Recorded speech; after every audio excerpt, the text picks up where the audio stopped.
Hello Capricorn, Sun, Moon, Rising, and Venus signs. Kamusta kayo? Sana po ay nasa mabuti kayong kalagayan. Welcome back po sa Star Tarot. Kung bago kayo rito, welcome din kayo. Thank you for your support. I truly appreciate it. God bless you all, Capricorn. We have play. Among the grass and wild violets lie undisturbed little secrets to uncover.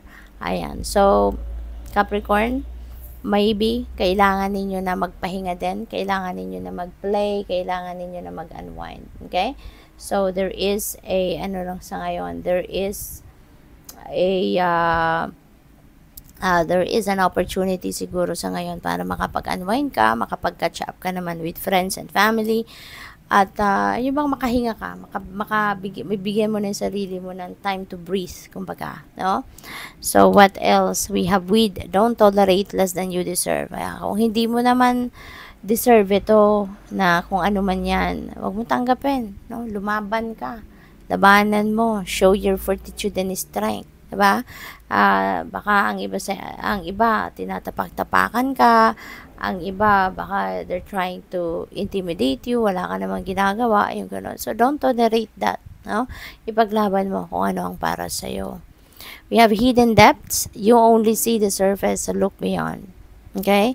So baka ano kayo, baka ang nakikita nyo lang yung nasa ibabaw, kung ano lang ang nasa surface, kung ano lang yung very superficial. So, sabi dito, look beyond. Okay? Kasi baka mayroon pang mga bagay na dapat kayo madiskubre. May mga bagay na dapat pa ninyong makita. No? So, do not settle kung ano lang nakikita ninyo sa ibabaw, kung ano lang nakikita ninyo, naririnig ninyo. You know? Do not settle on that. No? You need to dig deeper into something. Okay? What else? We have retreat. Never underestimate the healing power of a quiet moment. Okay? So, maybe kailangan mo ngayon na mag-retreat. Kailangan mo na magpahinga. Kailangan mo na magmuni-muni, magnilay-nilay. Okay? Kasi, baka ano na kayo, pagod na kayo, no? Kung exhausted na kayo, you need to replenish your lost energy. Kailangan mo na palakasin muli, no, ang inyong sarili, mag self-care ka, kasi kung kulang, no, kung depleted na yung energy ninyo, papaano pa ninyo magagawa, mapaperform ang mga obligasyon, responsibilidad, trabaho ninyo, hindi ba? Kaya you need to do self-care regimen. Okay, magpahinga. And at the same time, para makapagpahinga din ng inyong katawan, you also need to do some kind of reflection para makapagpahinga din yung inyong isipan. 'Di ba? Mag-meditate kayo, no? Kung ginagawa nyo ng meditation, do it again and again and again. Kasi parang mabilis tayo mag-renew ng ating sarili kapag tayo ay nakakapag-meditate, no? Mas mabilis nating maipapahinga ang mga brain cells naman natin, 'di ba? Kung tayo ay nakakapag-meditate. So, tignan natin ano pa. We have Four of Cups. Ayan. So, ang iba sa inyo rito parang wala kayo sa focus, wala kayo sa sarili, wala kayo sa parang ano kayo, yung parang walang gana sa buhay, walang kaamor-amor sa mga nangyayari, parang gano'n, no? So, pwede kasi na baka may mga frustrations kayo in the past, mayroon kayong mga dissatisfaction sa buhay na naramdaman, no, in the past. Kaya pwedeng gano'n din ang pangyayari rito. So, what else? We have the Tower. Ayan, Angel of Enlightenment, okay? So, dito sa Tower energy, there is a sudden change na pwedeng mangyari rito. There is a sudden change na magaganap rito, no? For some of you. Ito yung mga pangyayari na hindi mo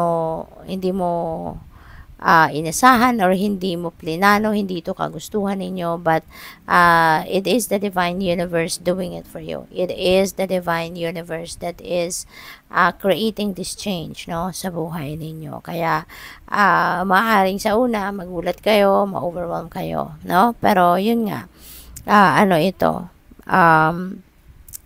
mababago dito ang inyong sitwasyon. Pero ang maganda rito at the end of the day, no, magiging ano ka, marirealize mo in the end na magiging masaya ka dito kasi you will be in alignment with your destiny na. No, you will be in alignment with your destiny. Kaya, yun ang mangyayari dyan.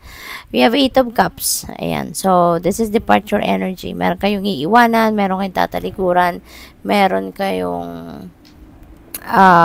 meron kayong aalisan, kumbaga, no? At yung mga bagay na to, ito yung hindi na to nagsiserve ng highest good ninyo. Kung ano man ang sitwasyon na to, natatalikuran nyo na, it's because alam ninyo na hindi na kayo, you don't belong here. You don't belong in this situation. Kaya gusto mo nang iwanan ito. Diba? Hindi tayo komportable kung alam natin na hindi na tayo para dyan.